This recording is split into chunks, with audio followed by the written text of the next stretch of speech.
नमस्कार विद्यार्थी मित्र मैत्रिणींनो, स्वराज्य प्रबोधिनीच्या आपल्या या ऑनलाईन प्लॅटफॉर्मवरील स्वराज्य वार्ता क्वेश्चन आवर या आपल्या सिरीजमध्ये आपल्या सर्वांचं स्वागत.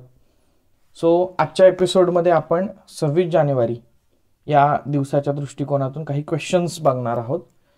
बघा, पहिला प्रश्न आहे, नव्याने स्थापन करण्यात आलेल्या राष्ट्रीय निर्यात सहकारी संस्थेचे सुरुवातीचे अधिकृत भांडवल डॅश इतके आहे. आपल्याला माहितीच आहे की नवसहकार मंत्रालय जे आहे तर ते सुरू करण्यात आलेलं आहे. आणि या जर का मुद्द्याचा विचार केला तर आपल्याला असं लक्षात येईल की एक बहुराज्य सहकारी संस्था अधिनियम आहे. तो अधिनियम कधीचा आहे तर तो अधिनियम 2002 चा आहे. तर त्या अधिनियमाअंतर्गत सरकारनं 3 संस्था ज्या आहेत तर त्या स्थापन केलेल्या आहेत.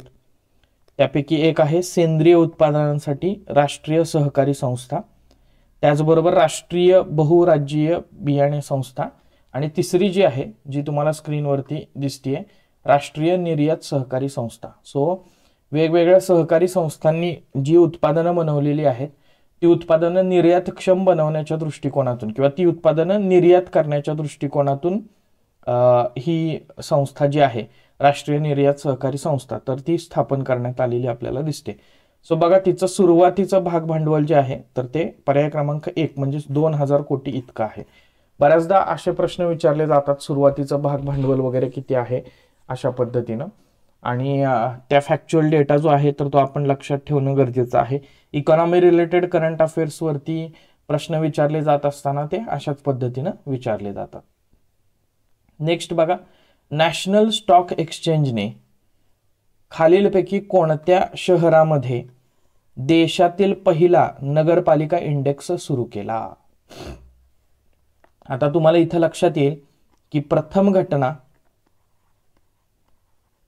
प्लस आर्थिक घडामोडी या 2 घटना एकत्र त्या ठिकाणी या ठिकाणी होताना दिसतात, आणि त्यामुळं हा प्रश्न विचारला जाण्याची प्रोबॅबिलिटी जास्त आहे. आपल्याला सगळ्यांनाच माहिती आहे की पहिल्या घडणाऱ्या घटनांवरती कन्सिस्टंटली आयोगाद्वारे प्रश्न विचारले जाताना दिसतात. मग त्यात ऑप्शन आहेत अहमदाबाद, मुंबई, बंगळुरू आणि इंदूर. देशातील पहिला नगरपालिका इंडेक्स त्याचं नाव आहे Nifty India municipal bond index. Nifty India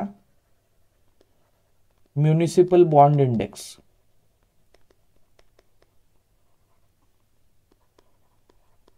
नगरपालिकांची कामगिरी जी आहे तर ती तपासण्याच्या दृष्टिकोनातून नॅशनल स्टॉक एक्सचेंजनं हा इंडेक्स जो आहे तर तो सुरू केलेला आहे. याच्या माध्यमातून महानगरपालिकांची कामगिरी जी आहे तर त्याचा मागोवा घेण्यात येणार आहे. याचं अचूक उत्तर आहे बघा बंगळुरू, पर्याय क्रमांक 3. पण बऱ्याच जणांना या ठिकाणी अहमदाबाद पण वाटण्याची शक्यता आहे आणि इंदोर पण वाटण्याची शक्यता आहे. तर ते का, तर आपल्याला असं लक्षात येईल, अहमदाबादच्या बाबतीमध्ये लॉजिक जर लक्षात घेतलं तर 1998 साली पहिला म्युनिसिपल बॉन्ड जो आहे, पहिला म्युनिसिपल बॉन्ड, आपण ग्रीन बॉन्ड नावाची संकल्पना बघितलेली ना, त्या पद्धतीनं म्युनिसिपल बॉन्ड म्हणजे एखादी म्युनिसिपल कॉर्पोरेशन बॉन्ड इश्यू करते आणि त्याच्या माध्यमातून पैसे उभे करते त्यांना जे इन्फ्रास्ट्रक्चर डेव्हलप करायचे तर त्याच्यासाठी. तर तो पहिला म्युनिसिपल बॉन्ड हा अहमदनगर महानगरपालिकेनं 1998 साली जारी केलेला होता. ते एक लक्षात ठेवा. आणि इंदोरच्या बाबतीमध्ये आत्ताच लेटेस्ट त्या ठिकाणी न्यूज आहे तर ती म्हणजे प्रथम म्युनिसिपल ग्रीन बॉन्ड, प्रथम म्युनिसिपल ग्रीन बॉन्ड इश्यू करणारी महानगरपालिका खालीलपैकी कोणती? असं आलं तर त्याचं उत्तर इंदूर असेल. राईट. बघा, नॅशनल स्टॉक एक्सचेंजनं देशातला पहिला नगरपालिका इंडेक्स अर्थात Nifty India municipal bond index चालू केला बंगळुरूमध्ये. अहमदाबाद ही पहिली महानगरपालिका आहे की ज्यांनी 1998 साली म्युनिसिपल बॉन्ड त्या ठिकाणी जारी केले, आणि इंदोर पहिली म्युनिसिपल ग्रीन बॉन्ड जारी करणारी महानगरपालिका आहे. तिन्ही फॅक्ट जे आहेत तर त्या लक्षात ठेवा. बऱ्याचदा अशा प्रकारच्या प्रश्नांच्या माध्यमातून आपला उद्देश हा आहे की एकाच वेळी आपल्याला मल्टिपल इन्फॉर्मेशन जी आहे तर ती कळावी आणि मल्टिपल इन्फॉर्मेशनच्या माध्यमातून तुम्हाला फायदा जो आहे तर तो व्हावा. शेवटी आपल्याला या सिरीजच्या माध्यमातून आपला आउटपुट वाढवण्याचा प्रयत्न करायचा आहे. वळूयात पुढच्या प्रश्नाकडे. बघा, तुमचा पुढचा प्रश्न आहे, आंतरराष्ट्रीय स्तरावरती भारताच्या UPI अर्थात युनिफाईड पेमेंट इंटरफेस या पेमेंट सिस्टीमचा आर्थिक व्यवहारांसाठी वापर करणारा पहिला देश खालीलपैकी कोणता? फॉर्च्युनेटली आजच्या सिरीजमध्ये सगळेच प्रश्न जे आहेत तर ते इकॉनॉमी रिलेटेड आपल्याला दिसत आहेत साधारणपणे. UPI युनिफाईड पेमेंट इंटरफेस, आणि हा जो भारताचा युनिफाईड पेमेंट इंटरफेस आहे तर तो त्याचा वापर जो आहे तर तो आर्थिक व्यवहारांसाठी करणारा पहिला देश विचारलेला आहे. सो अगेन प्रथम घडणारी घटना टांझानिया, सिंगापूर, UAE का रशिया? सो बघा, याचं अचूक उत्तर आहे सिंगापूर. सिंगापूर हा देश पहिला देश आहे की ज्यांनी त्यांच्या आर्थिक व्यवहारांसाठी UPI पेमेंट सिस्टीमचा वापर जो आहे तर तो चालू केलेला आहे. याच्यासाठी RBI आणि त्याचबरोबर सिंगापूरची मॉनिटरी अथॉरिटी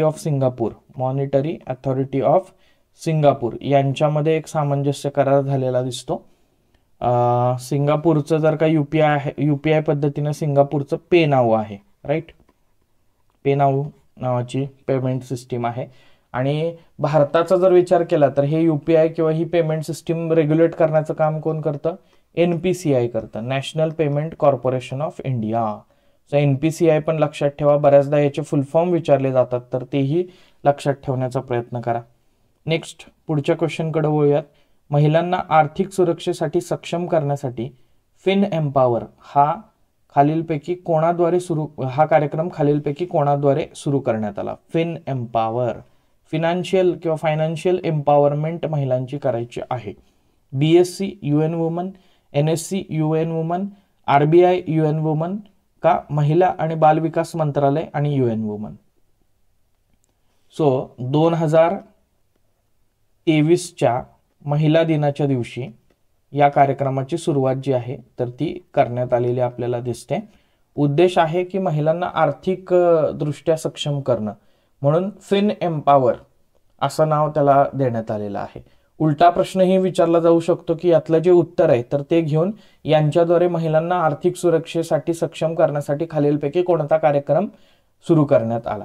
ठीक, आणि वेगवेगळे ऑप्शन्स जे आहेत तर ते क्रिएट केले जाऊ शकतात. सो या ठिकाणी जर बघितलं तर BSC अर्थात बॉम्बे स्टॉक एक्सचेंज आणि UN वुमन यांच्या संयुक्त विद्यमानं फिन एम्पावर हा महिला आर्थिक सुरक्षेसाठी सक्षम करण्यासाठी कार्यक्रम जो आहे तर तो सुरू करण्यात आलेला आपल्याला दिसतो. नेक्स्ट बघा पुढचा क्वेश्चन. निक्की एशियाच्या अहवालानुसार भारत ही जगातील कितवी सर्वात मोठी वाहन बाजारपेठ आहे? पहिली, दुसरी, तिसरी का चौथी? सो याचा जर अचूक उत्तर लक्षात घेतलं तर भारत ही तिसरी जगातली सर्वात मोठी वाहनांची बाजारपेठ आहे. तुम्हाला सगळ्यांना माहितीच आहे की आपलं ऑटोमोबाईल सेक्टर जे आहे तर ते कंटिन्युअसली बूम मध्ये त्या ठिकाणी असतं. मग भारत जर का तिसऱ्या क्रमांकावरती आहे तर पहिल्या 2 क्रमांकावरती कोण आहे हे पण आपल्याला माहित असलं पाहिजे. सो पहिल्या क्रमांकावरती चीन आहे आणि दुसऱ्या क्रमांकावरती अमेरिका आहे आणि त्याच्यानंतर तिसऱ्या क्रमांकावरती भारत त्या ठिकाणी आहे. सो विद्यार्थी मित्रमैत्रिणींनो, हे होते आपले आजच्या एपिसोडमधले क्वेश्चन अवर्सच्या अंतर्गत आपण डिस्कस केलेले प्रश्न. प्रश्नांच्या माध्यमातून समकालीन चालू घडामोडींचा वेध आपण या सिरीजच्या माध्यमातून घेण्याचा प्रयत्न करतोय आणि याचा उद्देश हाच आहे की येणारी आगामी कालखंडातली कंबाईन एक्झाम असेल किंवा राज्यसेवा एक्झाम असेल तर याच्यात आपलं करंट अफेअर्सचं आउटपुट जे आहे तर ते वाढावं. त्या दृष्टिकोनातून डेली बेसिसवरती आपण 5 क्वेश्चन्स जे आहेत तर ते फोकस करण्याचा प्रयत्न करतोय. ते क्वेश्चन आणि आन्सर्स फक्त नाही आहेत, त्याचं एक्सप्लेनेशन पण डिटेल स्वरूपात त्या ठिकाणी आपण देण्याचा प्रयत्न करतोय. व्हिडिओ आवडल्यास लाईक, शेअर आणि सबस्क्राईब करा. त्याचबरोबर स्वराज्य प्रबोधिनीचं आपलं मोबाईल ॲप्लिकेशन आहे, त्याचबरोबर टेलिग्राम चॅनल आहे तर तो पण जॉईन करा. भेटूयात उद्याच्या एपिसोडमध्ये. उद्या